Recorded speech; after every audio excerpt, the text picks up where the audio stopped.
ଆଲୋ ସାବି, ଏଠି ଦେଖିଲୁ, ଏଇଠି କ'ଣ ଗୋଟେ ବିଷ ଡବାଟେ ଥୁଆ ହେଇଛି।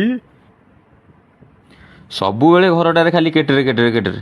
ଶଳା ଆଜି ଯାଉଛି ବାପା ମାଆଙ୍କୁ ବିଷ ଦେଇକି ଶଳା ମାରିଦେବି। ମୋ ଘରେ ରହିକି ଖାଇକି ଖାଇଲେ ଅନ୍ନ ହଂସ କରୁଛନ୍ତି। ବଡ଼ ପୁଅ ପାଖକୁ ଯାଉନାହାନ୍ତି କି କିଛି ଟଙ୍କା ପଇସା ବି ପଠଉନି ନାହିଁ ବୋପା ମା ଖାଇବେ ବୋଲି। ଭବିଷ୍ୟତରେ ପିଲା ମାଇବା ପାଇଁ ଟଙ୍କା ରଖିବି ନା ଏଇ ବୋପା ମାଆଙ୍କୁ ଖାଇବା ପିଇବାକୁ ଦେବି।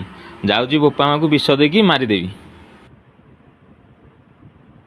ଜାଣିଲୁ ସାବି, ଦିଟା ପୁଅ ଜନ୍ମ କଲେ, କେହି ହେଲେ ଜଣେ ଶାନ୍ତିରେ ରଖେଇ ଦେଉନାହାନ୍ତି।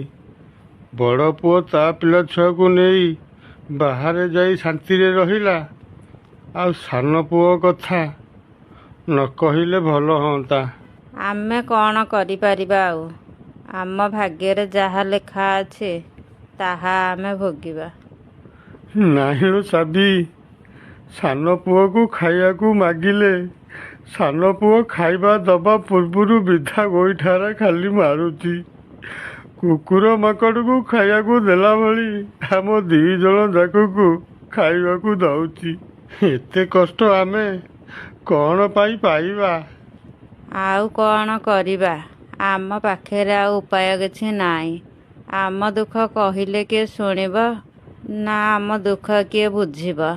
ଆମେ ଏଡ଼େ ହତଭାଗା ଯେ ଭଗବାନ ଆମକୁ ଝିଅଟିଏ ଦେଇନାହାନ୍ତି।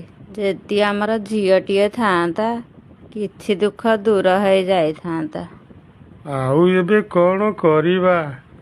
ଆଜିକୁ 2 ଦିନ ହେବ ସାନ ପୁଅ ବୋଉ ଖାଇବାକୁ ଦଉନାହାନ୍ତି। ଭୋକ ଉପାସରେ ଆଉ କେତେ ଦିନ ରହିବା? ବଡ଼ ପୁଅକୁ ଟିକେ ଫୋନ୍ କରିକି କହିବା କି? ନାଇଁ, ତାକୁ ଆଉ କ'ଣ ପାଇଁ ଫୋନ୍ କରିବା? ସିଏ କ'ଣ ଆମକୁ ଖାଇବାକୁ ଦେଇଦେବ ନା ପାଖରେ ନେଇକି ରଖିବ?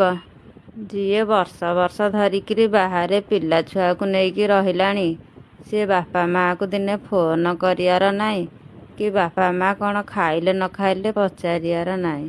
ତାକୁ କହିକି ଆଉ କିଛି ଲାଭ ନାହିଁ। ଏମିତି ପୁଅ ବୋହୂ ଠାରୁ ନିର୍ଯାତନା ସହିବା ଅପେକ୍ଷା ବିଷ ଖାଇ ମରିଯିବାଟା ଭଲ। ଆଲୋ ସାବି, ଏଠି ଦେଖିଲୁ, ଏଇଠି କ'ଣ ଗୋଟେ ବିଷ ଡବାଟେ ଥୁଆ ହେଇଛି।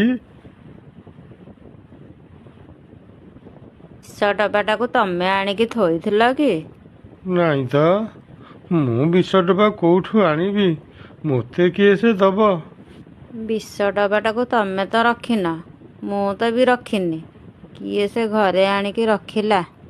ଯାହା ହଉ, ଏତେ ଦିନ ପରେ ପୁଅ ବାପା ମାଆର ଦୁଃଖ କଷ୍ଟ ବୁଝିପାରିଲା। ଆମେ ବିଷ ଖାଇକି ମରିବା ବୋଲି ପୁଅ ଆମ ପାଇଁ ବିଷ ଡବାଟେ ଥୋଇକି ଯାଇଛି। ମୁଁ ଗ୍ଲାସ 2ଟା ଆଣିଛି, ଅଧେ ତୋର ଆଉ ଅଧେ ମୋର। ତମେ ମୋତେ ପିଆଇ ଦିଅ, ମୁଁ ତମକୁ ପିଆଇ ଦେବି। ସବୁଦିନ ପାଇଁ ଶାନ୍ତିରେ ଶୋଇପଡ଼ିଆ।